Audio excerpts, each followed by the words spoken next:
Hello friends, welcome back to JPR kitchen. ఈరోజు వీడియోలో 4 బంగాళదుంపలతోటి అద్భుతమైన ఈవినింగ్ స్నాక్ అయితే చూపించబోతున్నాను. ముందుగా ఒక 4 బంగాళదుంపలు తీసుకొని తొక్క తీసుకొని ఇలా సన్నగా తురుముకోవాలండి. ఈ 4 బంగాళదుంపలను కూడా ఇలా సన్నగా తురుముకున్న తర్వాత వెంటనే ఒక బౌల్లోకి అయితే షిఫ్ట్ చేసుకోవాలి. లేదంటే కలర్ చేంజ్ అవుతుందండి. ఈ ప్రాసెస్ని అయితే వెంటనే చేసుకోవాలి. ఇలాగా బౌల్లో షిఫ్ట్ చేసుకున్న తర్వాత సన్నగా పొడవుగా కట్ చేసి పెట్టుకున్న 2 పెద్ద ఆనియన్స్ని అయితే యాడ్ చేసుకొని, అలాగే ఒక 6-7 పచ్చిమిర్చిని అయితే సన్నగా ముక్కలుగా కట్ చేసుకొని యాడ్ చేసుకుంటున్నాను. ఇప్పుడు సన్నగా తరిగిన కరివేపాకు, సన్నగా తరిగిన కొత్తిమీరను కూడా యాడ్ చేసుకున్న తర్వాత తెల్ల నువ్వులండి, ఇది హెల్త్కి చాలా మంచిది కదా. ఈ తెల్ల నువ్వులను కూడా కొన్ని యాడ్ చేసుకుంటున్నాను.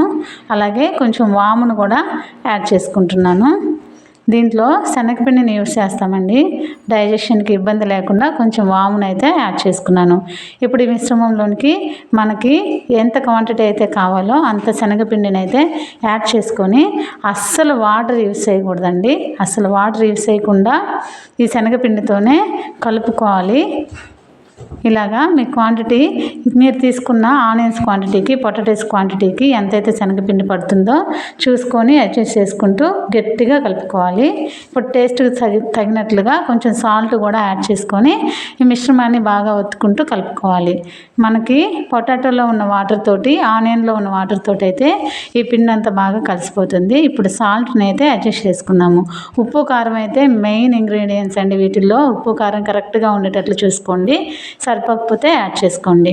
ఇప్పుడు చేతిని కొంచెం తడుపుకొని ఒక కవర్ తీసుకున్నానండి. కవర్లో కొంచెం వాటర్ని అయితే అలా కొంచెం తడుపుకొని ఈ పిండి మిశ్రమాన్ని ఇలా ఉండగా తీసుకొని కావాల్సిన సైజులో వడల్లాగా ఒత్తుకుంటున్నానండి. నేనైతే ఇలాగా మీకు ఏ సైజులో కావాలంటే ఆ సైజులో ఇలా వడల్లా ఒత్తుకొని ఇప్పుడు కాగిన ఆయిల్లో అయితే ఈ వడలను అయితే వేస్తున్నాను.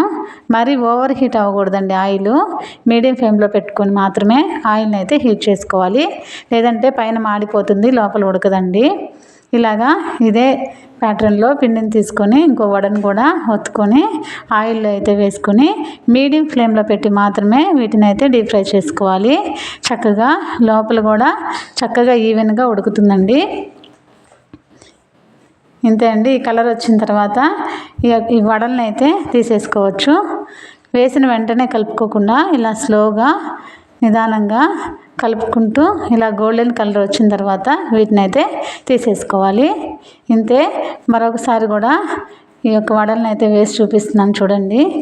ఇలాగే మీ దగ్గర ఉన్న పిండి అయిపోయేంత వరకు ఇలా వడల్లాగా వేసుకొని చక్కగా గోల్డెన్ కలర్ వచ్చేంత వరకు కాల్చుకొని ప్లేట్లో తీసుకోవడమే. వీటిని అయితే ప్లేట్లో సర్వ్ చేస్తున్నాను. టమాటా కచ్చప్తో సర్వ్ చేసుకుంటే ఈ వడలు అయితే చాలా బాగుంటాయండి. మరి అప్పటికప్పుడు ఈవినింగ్ టైంలో ఇలాగైతే టేస్టీ స్నాక్స్ని మీరు కూడా చేసుకొని ఎంజాయ్ చేయండి. ఈ వీడియో నచ్చితే లైక్ చేయండి, మన ఛానల్ని సబ్స్క్రైబ్ చేసుకొని సపోర్ట్ చేయండి ప్లీజ్. మళ్ళీ నెక్స్ట్ వీడియోలో కలుద్దాం. అంతవరకు బాయ్.